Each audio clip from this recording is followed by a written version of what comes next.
안녕하십니까 여러분, 크립토 토마토 인사를 전해드리고 있습니다. 자, 비트코인 지금 현재 가격 8,300불대 유지 중에 있습니다. 불과 몇 시간 전에 다시 한번 200일선 약 8,450불대 정도 되죠. 그 정도를 이제 돌파를 하려고 했었다가 안착하지 못하고 다시 떨어지고 있는 그런 상황입니다. 지금 더블탑을 찍으면서 비트코인이 계속 하락하고 있는 것은 아닌가 하고 사람들이 우려를 하고 있는 가운데 오늘은 어떤 소식들이 나와 있는지 또 함께 보도록 하겠습니다. 자, 첫 번째로는 이오스 관련돼 가지고 이야기를 좀 드리고 싶은데요. 일단 어제 저 같은 경우는 이 소식을 접하자마자 빠르게 작은 속보라고 영상을 하나 만들었었습니다. 자, 그리고 저 같은 경우는 항상 좀 조심하려고 노력을 해요. 그래서 소식을 만들기 전에 사람들의 의견들을 싹 살펴본 후에 어제 그 영상을 만든 것인데요. 영상을 만들고 나서 나중에 블로그원 측에서 또 그들의 입장을 내놨더라고요. 그래서 글로써 여러분들께 업데이트를 해드렸었습니다. 자, 일단 SEC가 증권으로 규정한 토큰들 같은 경우는 이제 ICO 때 사용됐었던 ERC 토큰을 이야기를 하는 것이다. 그 토큰들은 더 이상 남아있지 않기 때문에 지금 현재 사용되고 있는 토큰들은 증권법에서 면제가 된 것이다. 상관이 없다라고 입장을 밝힌 것입니다. SEC와 블록원 같은 경우는 이 문제에 대해서 그 전부터 이야기를 해온 바가 있었으며 이 물게 되는 벌금 2,400만 달러 같은 경우는 단순 벌금이 아니라 합의금 성격을 띈다라고 밝혔죠.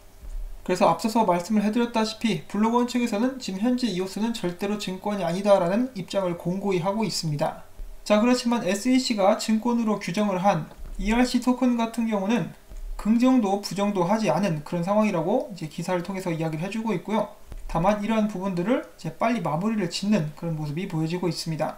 그래서 결과적으로 벌금을 문다 할지라도 SEC 측에서 증권인이 아니네 이야기를 한다 할지라도 이오스를 사용해가지고 블록원이 사업을 하는데 지장만 없으면은 저는 전혀 상관이 없다라고 어제 영상에서도 말씀을 드린 바가 있습니다.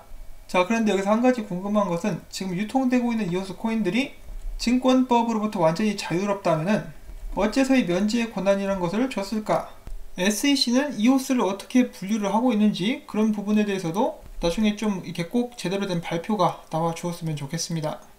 자, 어제 이어서 SEC 같은 경우는 이오스에 이어서 이번에는 네뷸러스라는 코인과 회사를 미등록 ICO를 통해서 12만 달러를 모금한 것으로 혐의를 제기를 했고, 네뷸러스 같은 경우는 마찬가지로 이것을 인정하거나 부인하지 않은 상태에서 22만 5천 달러의 합의금을 지불하는 것으로 나타났습니다. 자, 이거 마치 SEC가 동네 양아치처럼 이제 돈을 뜯는 것처럼 보여지고 있죠. 물론 이 네뷸러스에 대해서 똑같이 면책 특권을 부여했는지 안 했는지에 대해서는 아직 나온 바가 없는데요.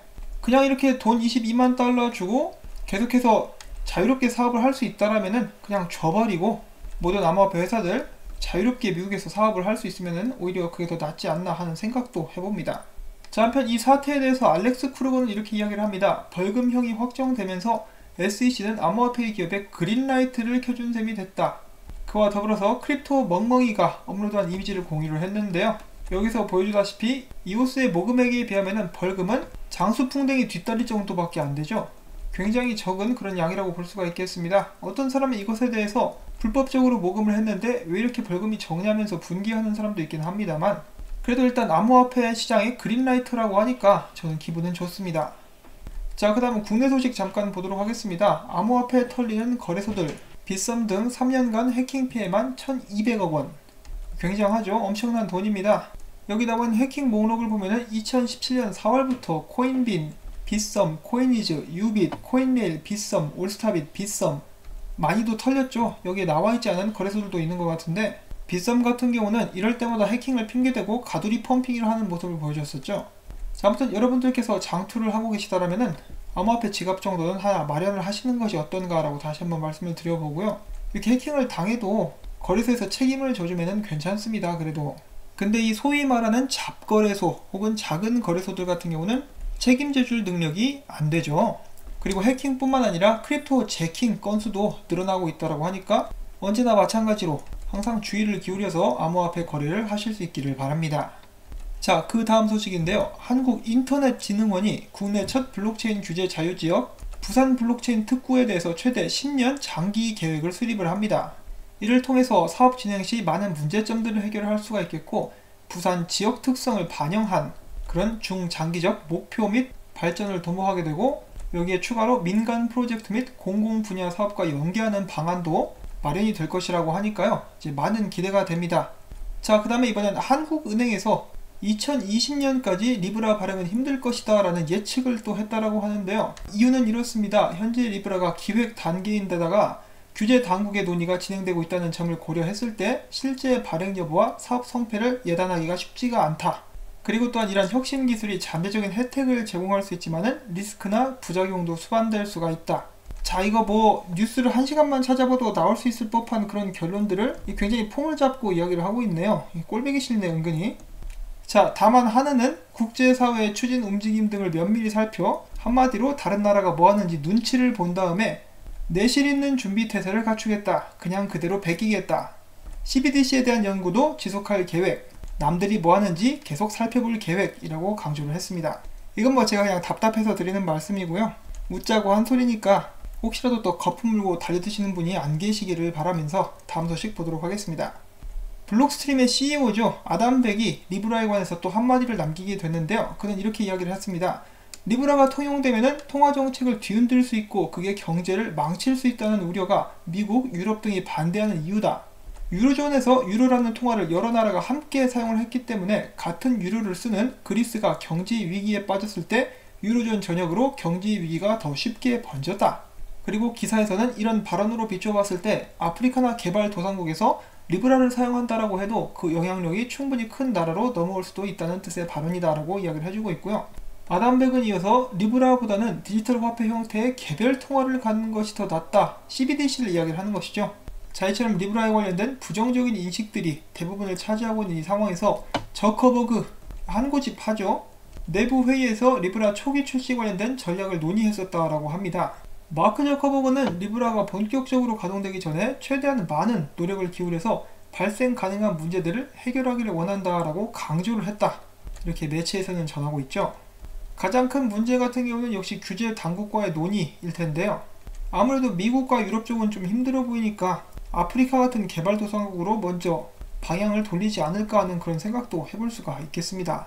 자, 이처럼 개발도상국 쪽으로 진출하고자 하는 모습을 의욕을 보여주고 있는 회사들이 꽤 되죠.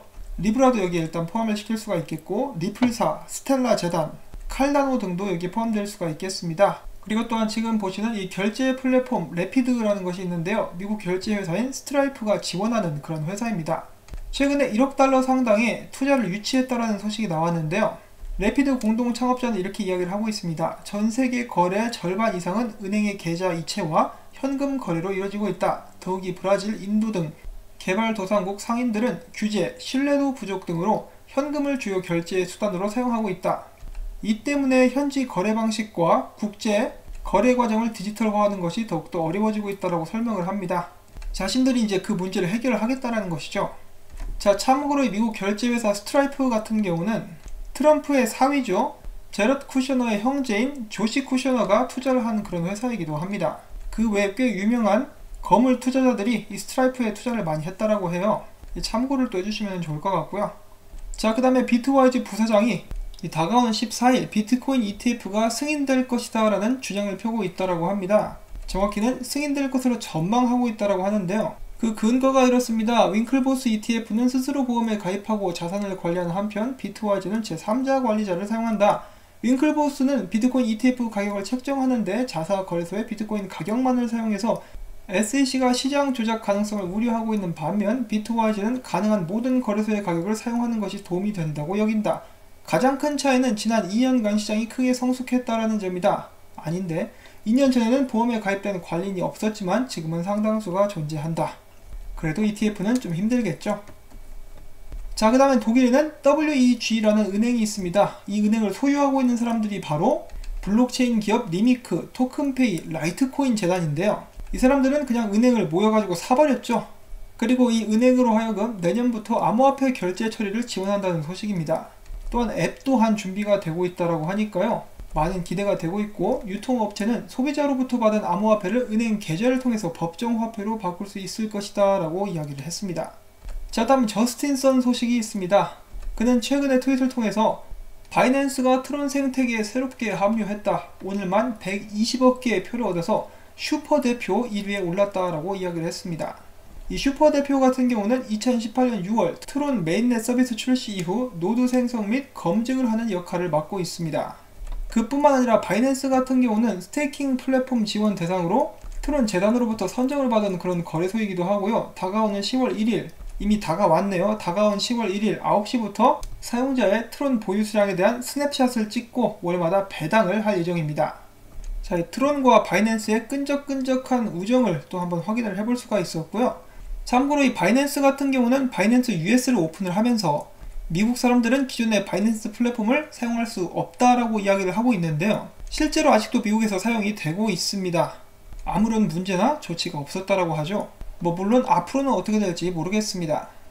자, 그 다음에 계속해서 트론 소식인데요. 트론 같은 경우는 최근에 이런 또 발표를 하게 되었죠. 비트토렌트 파일 시스템 메인넷 런칭, 이것에 힘입어가지고 트론은 굉장히 많은 상승을 보여줬었는데요. 11%. 저스틴 선이 최근에 일을 정말 열심히 해주고 있는데요. 이전 같았으면은 이거 발표하기 전에 중대 발표 있다라고 한 일주일 전부터 뜸을 들였을 텐데 이제는 그런 게 없습니다. 이상하게 지난번에 요로 결석 한번 앓고 난 후에 사람이 좀 변한 듯한 그런 느낌을 주고 있죠. 자, 긍정적인 변화, 저스틴 선 화이팅을 외쳐보면서 다음 소식 보도록 하겠습니다. 메이저 알트코인들에 대해서 관심 있으신 분들이 많이 계실 텐데요. 한 분석가는 최근에 이런 트윗을 올렸습니다. 라이트코인이 이제 상승을 의미할 수 있는 맥디 크로스가 나오려고 하고 있다. 전에도 이런 적이 2번 있었는데 그럴 때마다 가격이 떡상했었다. 이더리움도 조만간 그럴 조짐이 보이고 있고 XRP는 그런 움직임이 지금 일어나려고 하고 있다. 인내하고 조금만 더 기다려봐라. 자, 그 이야기대로 비트코인 도민에서 좀 내려가고 메이저 알트들 좀 많이 달려줬으면 좋겠습니다. 자, 베네수엘라 같은 경우는 그동안에 은행에서 암호화폐를 취급하는 거 페트롤을 비롯해가지고 비트코인과 이더리움까지 이야기가 나오고 있었죠. 그런데 그 계획을 이번에 공식화했다라는 기사가 또 나오게 되었습니다. 베네수엘라의 니콜라스 마두로 대통령은 최근 기자회견에서 정부와 중앙은행이 빠른 시일 내에 모든 사람들이 은행 거래를 할 수 있는 방법을 내놓을 것이며 이는 중앙은행의 계좌를 통해서 국내 및 국제 결제에 이용 가능할 것이다 라고 밝혔습니다. 미국의 제재를 뛰어넘어서 국제 거래를 하려면 암호화폐만 한 것이 없겠죠. 일각에서는 베네수엘라가 뒤에서 몰래 비트코인과 이더리움을 채굴하고 있다라고 의심을 하기도 하고 있습니다. 자, 다음 비트코인 관련된 소식들로 넘어가 보도록 하겠습니다. CME 같은 경우는 실물 결산 방식의 비트코인 선물 상품 출시를 할 계획이 아직은 없다. 그러니까 벡트 같은 결산 방식을 아직까지는 생각하고 있지 않다라고 밝힌 것인데요. 그러면서도 그는 새로운 선물 상품은 투자자들의 수요에 따라서 유형이 정해질 것이다 라고 덧붙였습니다. 자, 이거 어떻게 국민청원이라도 한번 가야 될까요? 그러면은 벡트처럼 실물 인수도 방식으로 선물 상품을 거래할 수 있게 될 것인지 많은 사람들이 어떻게 좀 의견들을 내비칠 수 있는 방법이 있었으면 좋겠습니다. 자, 독일 최대 은행 중 하나인 란데스방크가 최근 발표한 보고서에서 비트코인이 금을 대체할 것을 적극 지지한다. 그리고 또한 비트코인은 다가오는 2020년 채굴 보상 반감기 이후 9만 달러를 기록할 것이다. 이거 혹시 함정인가? 라는 생각이 딱 들었는데요. 은행에서 비트코인을 응원한다? 굉장히 좀 이례적이죠. 수상하기도 합니다. 이 함정카드 짤이 생각나게 하는 그런 발언인데 과연 비트코인이 2020년도에 9만 불까지 갈 수 있을 것인가? 그리고 또한 금을 대체할 수 있을 것인가?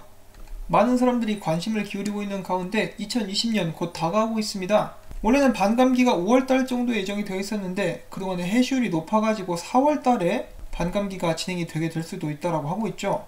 여러가지로 2020년 정말로 많은 일들이 일어나게 될 것 같습니다. 미국 대선도 2020년에 있고요. 그 다음으로 준비해본 소식은 불타는 비트코인 채굴장 영상입니다. 자, 얼마 전 비트코인이 떡락하기 몇 시간 전에 비트코인 해시파워가 쭉 떨어졌었던 일이 있었죠. 그것과 관련된 것은 아닌가라고 사람들이 의심을 하고 있는데요.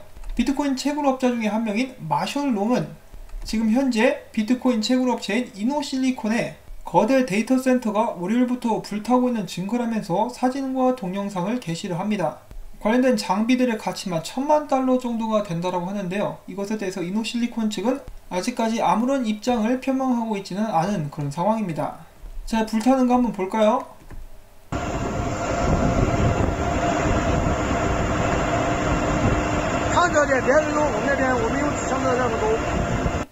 와, 정말 살벌하죠. 지금 딱 보면 안에 있는 거 다 타버렸을 것 같은데 이런 피해가 조속히 복구될 수 있기를 바라는 보겠는데 쉬워 보이지는 않습니다. 자, 그 다음에 비트코인이 최근에 반등한 데 이어서 많은 사람들이 곧 있으면 1만 달러 회복할 수 있을 것이다. 아니면은 이것은 일시적인 기술적인 반등의 불구하다라고 의견들이 부닥치고 있다라고 합니다. 어떤 소식들이 있는지 한번 보도록 하겠는데요. 첫 번째로 암호화폐 전문 헤지펀드 비트불 캐피탈의 최고 경영자는 이렇게 이야기를 합니다. 비트코인 네트워크의 펀더멘털이 강하게 유지가 되고 있기 때문에 비트코인을 5자리 숫자, 즉 1만 달러대로 되돌릴 수 있는 가격 상승 움직임이 앞으로 일어날 수 있다. 그 다음 이토로의 분석가 이렇게 이야기를 합니다. 비트코인 해시레이트이 지속적으로 강세를 보이고 있고 암호화폐 채택도 여전히 속도를 내고 있는 상황에서 10월달까지 10,000달러까지는 다시 회복할 수 있을 것이다. 그 다음으로 매크로 투자가이자 금 지지자인 댄 타피에로 이렇게 이야기를 하게 되는데요. 최근 비트코인 차트가 거대한 강세 신호를 보이고 있다. 비트코인이 조만간 상승 모멘텀을 받게 될 것이다. 다음으로는 블룸버그 인텔리전스의 분석가, 그는 이렇게 이야기를 합니다. 비트코인은 5월 이후 처음으로 견고한 지지 영역을 형성했으며 미국 시카고 상품 거래소는 내년 초에 새로운 비트코인 옵션을 출시할 예정으로 장기적으로는 새로운 랠리를 촉발하는 데 도움이 될 수 있을 것이다. 비트코인에 대해서 나는 낙관적으로 생각한다 라고 이야기를 했습니다. 자, 그럼에도 불구하고 조시 레이저는 냉정하게 이야기를 해주는데요. 비트코인이 가격 후퇴를 이어갈 것이다. 황소들이, 이 세력들이 상승 모멘텀을 되찾기 위해서는 8,800달러 이상을 넘어져야 된다라고 진단을 합니다. 그러면서 그는 최근 분석을 통해서 비트코인이 200일선을 넘기 위해서 노력하고 있는 모습을 보여주고 있는데요. 결국은 이 200일선을 넘어야 이 하락 추세가 끊어질 것을 그래도 기대를 해볼 수가 있다라고 볼 수가 있겠습니다. 이 마찬가지죠. 여러 분석가들이 비트코인이 200일선을 뚫을 수 있는가, 뚫고 나서 그 위에서 안착할 수 있는가 없는가를 굉장히 예의주시하면서 보고 있습니다. 앞에서 잠깐 언급을 드렸었는데요. 200일선을 계속 뚫지 못하고 미끄러지고 있는 모습들을 보여주고 있는 비트코인이기 때문에 아직까지 많은 사람들이 하락에 대한 우려를 멈추고 있지 않은 그런 상황입니다. 이어서 코인데스크도 똑같은 이야기를 해주고 있죠. 비트코인 200일 이동평균 저항선 돌파에 어려움을 겪고 있다. 그것 때문에 하락세가 재개될 가능성이 있다라고 이야기를 해주면서 그것에 대한 근거로 최근에 있었던 이 쌍바닥을 찍고 반등을 했었던 비트코인 같은 경우는 반등을 하면서조차 거래량이 뒷받침이 되지 않았었다라고 이야기를 해주고 있습니다. 또한 최근에 있었던 상승은 기술적 반등으로서 이는 조정 랠리가 끝났으며 비트코인 가격이 앞으로 24시간 내에 8,000달러 아래로 떨어질 수 있음을 가리킨다라고 이야기를 합니다. 지금 보시면은 비트코인 같은 경우는 상방형 쐐기를 그리면서 반등을 했으나 패턴 아래로 떨어지고 있는 모습 보여주고 있습니다. 만약에 정말로 비트코인이 8,800달러를 넘어설 수 있으면은 200일 위에서 200일 이동평균 위에서 안착할 수 있으면은 다시 한번 큰 가능성을 볼 수는 있겠지만은 지금 상황은 거의 5대5 상황으로서 어디로 튈지 모른다라고 이야기를 해볼 수가 있을 것 같습니다. 이 개인적으로는 200일 선을 뚫지 못하고 있기 때문에 다시 한번 아래에서 축적 기간을 거쳐야 되지 않나 하는 생각을 또 갖게 하는데요. 이제는 10월달이 시작이 됐죠. 10월달에는 여러가지 이벤트들이 또 준비가 되고 있습니다. 이벤트라고 하기보다는 안 좋은 사건들이 일어나게 될 가능성이 많다라는 것이죠. 골드만삭스가 미국 증시가 10월달에 굉장히 불안정해질 것이라고 경고도 했었고요.